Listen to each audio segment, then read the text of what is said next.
Okay, so आज चाहिँ हामी RCB design हिजो हामीले CRD complete गर्यो आज हामी RCB design मा कुरा गर्छौं.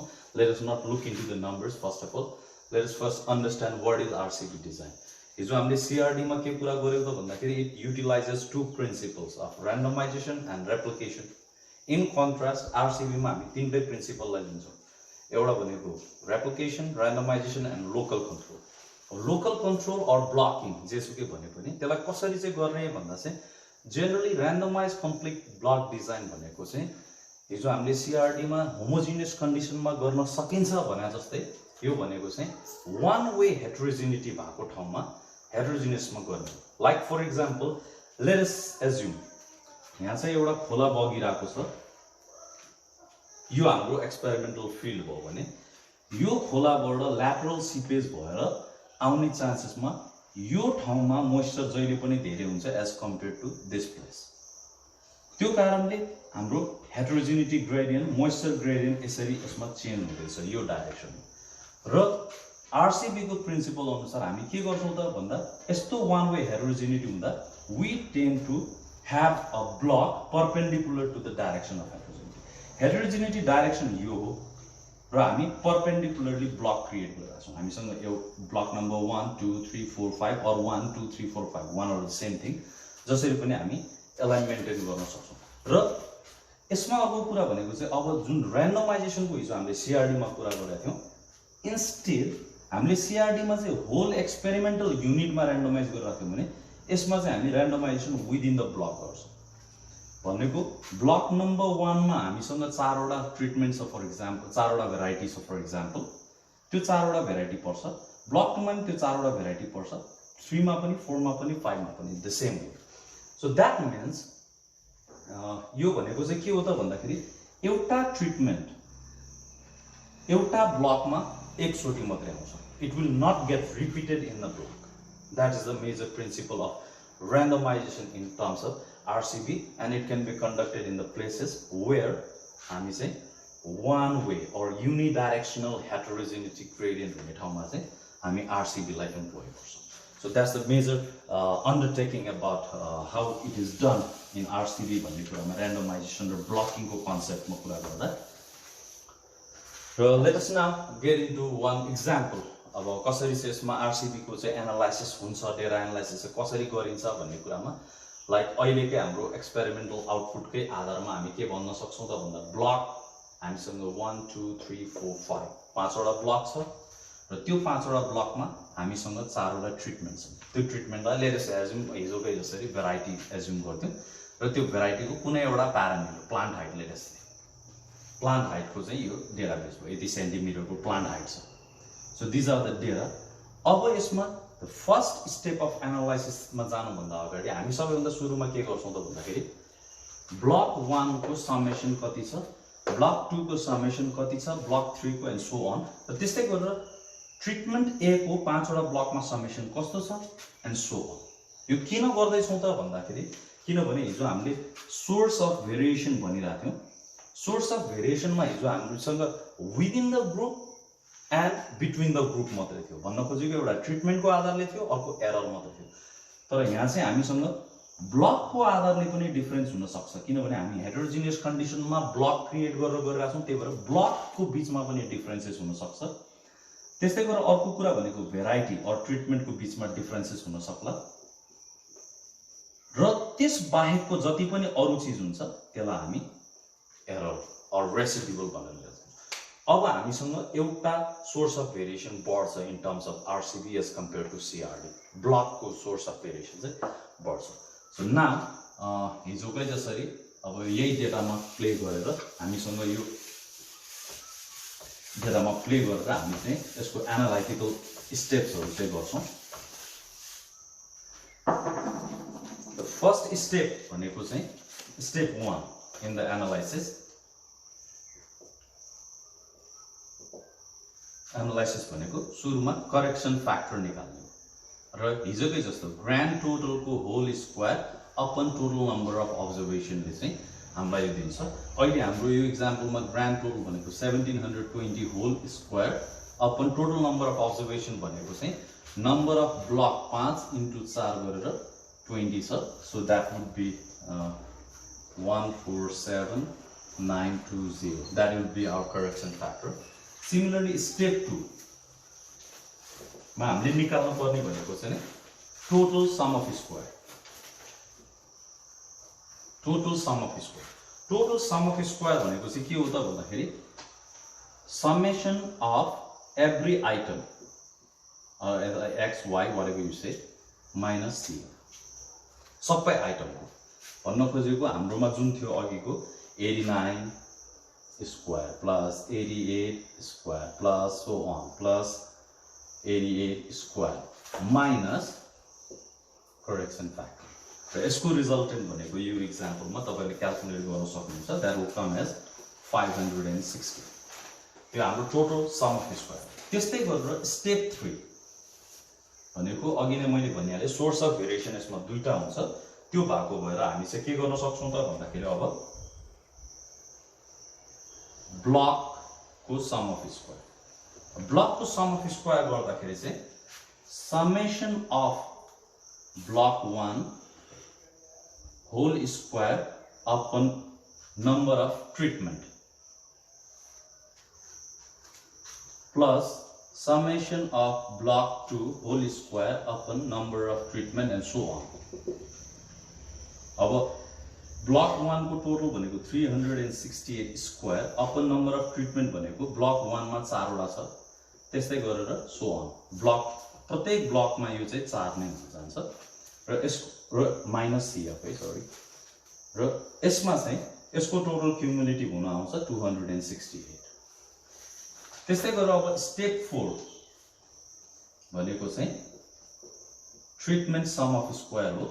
यो भनेको चाहिँ summation of treatment whole square upon number of block or replication जे भनेको नि यसमा चाहिँ रेप्लिकेसनको नम्बर र ब्लकको नम्बर भनेको एउटै हो. जतिचोटि हामी रेप्लिकेट गर्छौं त्यति नै हाम्रो नम्बर अफ ब्लक्स हुन जान्छ. दैट्स व्हाई मैले अहिले रेप्लिकेसन भने.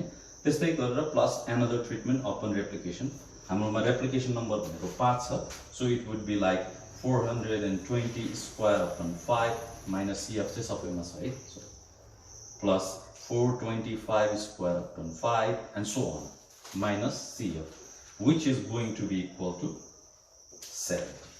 सो यसरी चाहिँ हामीले एउटा दुईटा तीनटा चारवटा स्टेपमा हामीले एउटा सम अफ स्क्वायर जुन भेरिएन्स सोर्स अफ भेरिएसनको एउटा ब्लकको निकाल्यौ एउटा ट्रिटमेन्टको निकाल्यौ टोटल हामीसँग छँदैछ.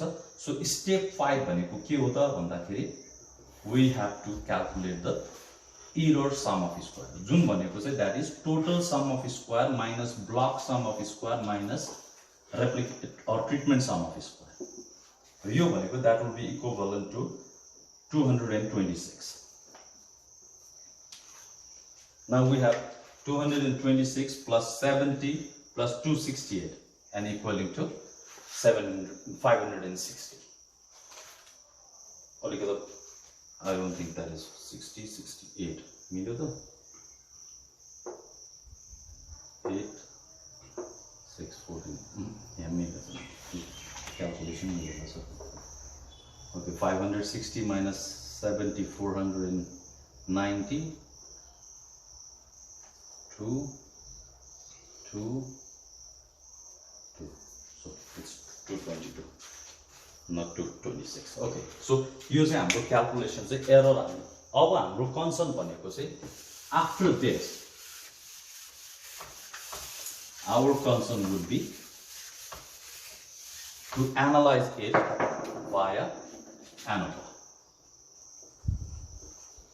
Analysis of variance or ANOVA table. त्यसमा हिजो हामीले जुन युज गरेका थियौं त्यो नै हुन्छ. एउटा सोर्स अफ भेरिएसन हुन्छ, अर्को डिग्री अफ फ्रिडम हुन्छ, त्यसपछि गएर सम अफ स्क्वायर छ, मीन सम अफ स्क्वायर छ, त्यसपछि गएर एफ क्याल्कुलेटेड भ्यालु छ. सो अब यो बेसिसमा हेर्ने हो भने when we look at that अब अघि नै हामीले भनिसक्यो सोर्स अफ भेरिएसन भनेको एउटा ब्लक हो किन भन्दाखेरि ब्लकको बीचमा पनि भेरिएसन छ. त्यस्तै गरेर अर्को कुरा भनेको ट्रिटमेन्ट हो or within group जे भनेको नि. त्यसपछि जति पनि अरु चीज छ that is error and we have the total. अब डिग्री अफ फ्रिडम को हिसाबले हेर्ने भने ब्लक को डिग्री अफ फ्रिडम भनेको मैले अघि नै भने block is equal to replication, त्यही भएर that is equal to r-1 and r-1 हुने बित्तिकै यो एक्जाम्पलमा हामीसँग 5 वटा रेप्लिकेसन छ, so that would be 4 treatment t-1 हामीसँग 4 वटा भेराइटी छ, दैट वुड बी 3। अब टोटल भनेको कति हो त भन्दाखेरि हामीसँग टोटल भनेको rt-1 हो, rt गर्ने बित्तिकै 5 into 4 20 minus 1 that would be 19। अब क्युमुलेटिभ भनेको 19 minus 4 minus 3 गर्दाखेरि it's ultimately 12, but it is given as r-1 t-1। जहिले पनि RCB को एरर डिग्री अफ फ्रिडम भनेर चाहिँ त्यो हुन्छ, so that would be equal to 12। अब अघिकै भ्यालुलाई म फेरि इनपुट गर्छु, टोटल एसएस यसमा block SS that is 200 and कति क्याल्कुलेट गरेको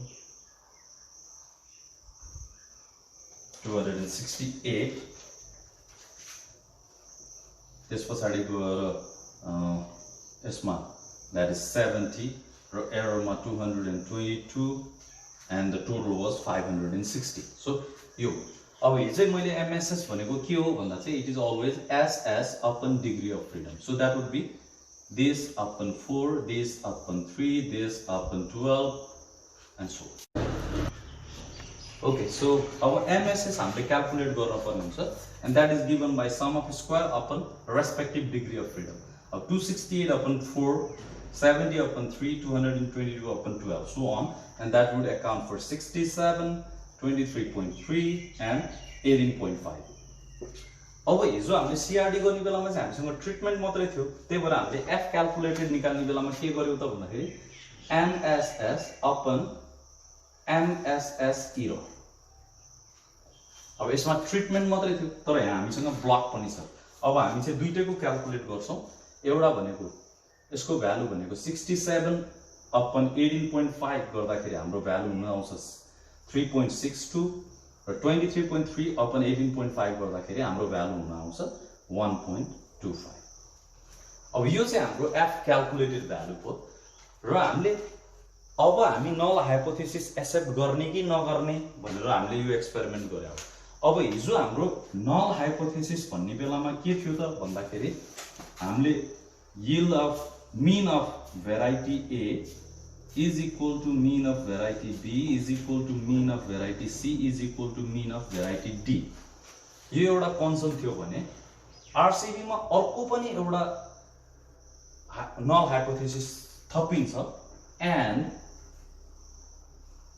mean of block 1 is equal to mean of block 2 is equal to mean of block 3 is equal to mean of block 4 is equal to mean of block 5। यो पनि एउटा अर्को hypothesis हुन्छ हाम्रो RCB र यसैलाई जब हामी अल्टरनेट हाइपोथेसिस मा लिएर जान्छौं we just come up like this। अब यो हाइपोथेसिस हामीले टेस्ट गर्न पर्ने हुन्छ र हाम्रो एनोभाले भनेको चाहिँ के हो त भन्दाखेरि एनालाइसिस अफ भेरिएन्स भनेको it is a F test भन्छ र हिजोकै जसरी हामी यो एफ क्याल्कुलेटेड लाई हामी एफ क्रिटिकल भ्यालु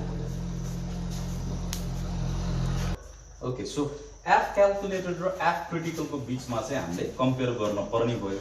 अब त्यसको लागि हामीले एफ क्रिटिकल भ्यालु चाहिँ कुनै पनि एफ टेबलबाट चाहिँ जेनेरेट गर्छौं तर यसमा हामीले दुईटा एफ भ्यालु चाहिँ एफ क्रिटिकल भ्यालु दुईटा चाहिन्छ।